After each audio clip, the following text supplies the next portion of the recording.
हम लोग रिश्ते बनाने की बात तो करते हैं पर निभाने की नहीं करते। स्वयं को सदैव सही मानते हुए हम रिश्तों का निर्वाह करते हैं, किंतु रिश्ते तभी सही से निभाए जाते हैं जब हम उन्हें सामने वाले की नज़र से देखें, क्योंकि हम तो सदैव सही ही होते हैं खुद की नज़र में। हम मंगल पर तो जीवन तलाश कर रहे हैं, किंतु जीवन में मंगल को भूलते जा रहे हैं। इन्हीं सब रिश्तों का ताना बाना लेकर हम आज आपके सामने आए हैं, एक कहानी के तौर पर, जिसका नाम है अनोखा रिश्ता। आइए हम और आप अपने अपने किरदारों को ढूंढते हैं इस कहानी में। अरे वाह, ये तो वही घड़ी है जो मुझे पसंद आई थी, मगर मेरे पास कुछ पैसे कम पड़ गए थे और बुझे मन से मैं वापस आ गई थी। बाबूजी, ये आपको कहाँ से मिली? कितने की ली? बड़े बाजार से ही लिए ना? बोलो ना बाबूजी, आप बोलते क्यों नहीं? अरे अरे, तू चुप होगी तभी तो कुछ बोलूंगा। जा, पहले पानी लेकर आ, बहुत प्यास लगी है। मैं भाग कर गई और पानी लाते ही फिर से पूछने लगी, बताइए ना बाबूजी। अरे खरीद कर नहीं लाया बाबा, आज बाजार में मेरे पुराने मित्र अचानक मिल गए, और वो बड़ा बाजार नहीं था, बापू बाजार था, समझी?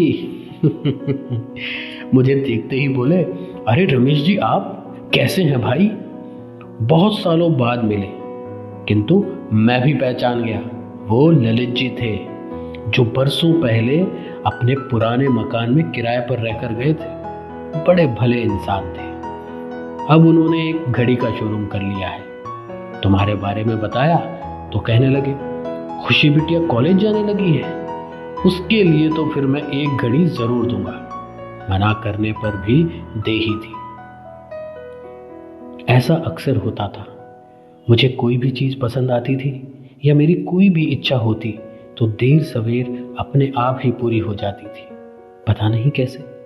खैर, घड़ी को लेकर मैं बहुत खुश थी, क्योंकि वो मेरी कई ड्रेसेस पर मैच करती थी, उसके रंग बिरंगे डायल्स की वजह से। इधर कॉलेज में आजकल कुछ अजीब होने लगा था। एक लड़का था जो अक्सर मुझे देखता रहता था।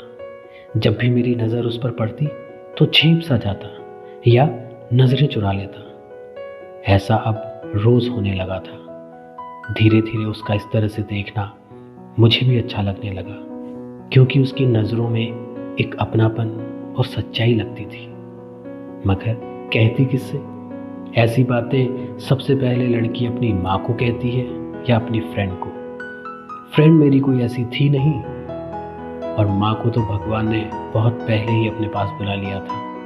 और बाबूजी से क्या कहती कि मुझे एक लड़का देखता रहता है, बस देखता ही तो था, कभी कुछ कहा तो नहीं। कुछ दिनों बाद मेरे फाइनल ईयर के एग्ज़ाम थे, तो मैं भी पढ़ाई में बिजी हो गई, और इधर बाबूजी और ललित अंकल मिलकर अलग ही खिचड़ी पका रहे थे। बाबूजी ललित अंकल के बेटे संकल्प से मेरी शादी करना चाह रहे थे, और इसी वजह से आज वो लोग घर आ रहे थे। बाबूजी ने बुआ जी को भी बुलवा लिया था। बुआ जी ने मुझे अच्छे से तैयार कर दिया और बार बार समझा रही थी, ज्यादा मत बोलना, जो पूछे बस उसी का जवाब देना। पर पता नहीं कैसे आज उस कॉलेज वाले लड़के का ख्याल आ गया। उसकी वो सच्चाई भरी नजरें, अनायास ही मुझे उसकी ओर धत। फिर अपने इस ख्याल पर मुझे हंसी भी आ गई, और मैं बुआ की बातें ध्यान से सुनने लगी। ज्यादा हंसना मत उनके सामने। अच्छे घर की लड़कियां किसी के सामने ज्यादा हंसती बोलती नहीं है। इतने में ही बाबूजी आ गए और बोले, जल्दी करो, वो लोग आ गए हैं। बुआ जी रसोई की तरफ गई, बाबूजी भी जाने लगे, मगर मैंने उन्हें रोक लिया। वे बोले, क्या हुआ, कुछ कहना चाहती हो? मैंने कुछ कहा नहीं, बस उनके गले लगकर रोने लगी। बाबूजी, मेरे जाने के बाद आपका ख्याल कौन रखेगा? कौन सुबह जल्दी आपको चाय देगा? दवाई का ध्यान कौन रखेगा? नहीं बाबूजी, मैं नहीं जाऊंगी। जिसे मुझसे शादी करनी है उसे भी यहीं आकर रहना होगा, बस मैं आपको छोड़कर कहीं नहीं जाने वाली। अब बाबूजी की आंखों में भी पानी आ गया था, मगर उन्होंने जाहिर नहीं होने दिया।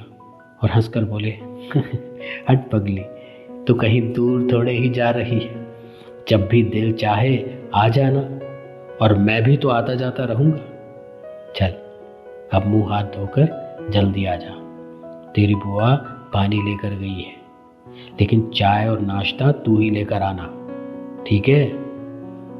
मुझे बहुत डर लग रहा था कि कुछ गड़बड़ ना हो जाए, और वही हुआ। जैसे ही चाय संकल्प को देने लगी कि प्याला छूटकर उनके कपड़ों पर गिर गया। मेरे मुंह से चीख निकल गई।